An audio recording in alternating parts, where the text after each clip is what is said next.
Ito yan mga idol.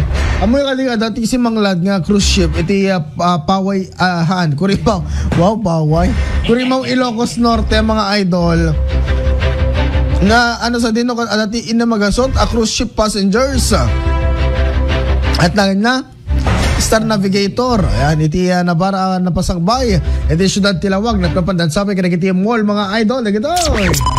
Amoy arapap ko mat iti mapan ka kita. Ita cruise ship kakas jay at tilang naglunganak hindi na pa nagdumagyan kat peri.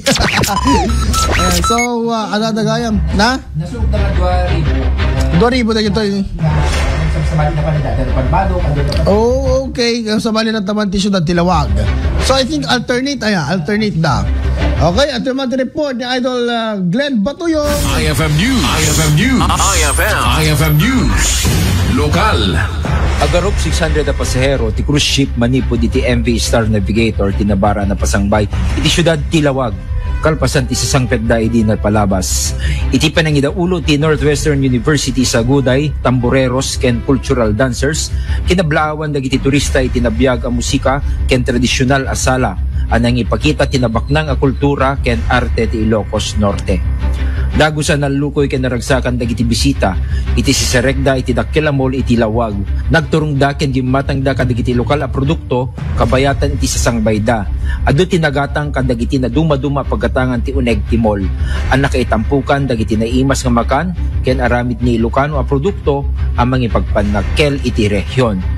Ti sasangpet ti Star Navigator dito syudad Tilawag ket nang ted ti baro at tignay ti lokal a turismo ken ekonomiya nang runa ti mas nagtapigsa apan nakaitandudo ti Ilocos Norte kas world class destination. From the Star Cruises to Ilocos Norte, it's a big season. Their lineup of arrivals in Curimaw Port is quite long. It extends to January. Starts to grow 16 falls. They have exciting tours from Parishuk to Lawag. It's a weekend tour, but a longer itinerary extending to the southern part of the Philippines.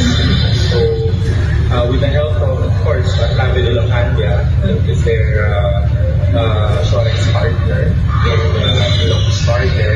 They've been very aggressive promoting and helping cruise tourism. Para iti IFM News, Idol Glenn Batuyong, Tatak, RMN.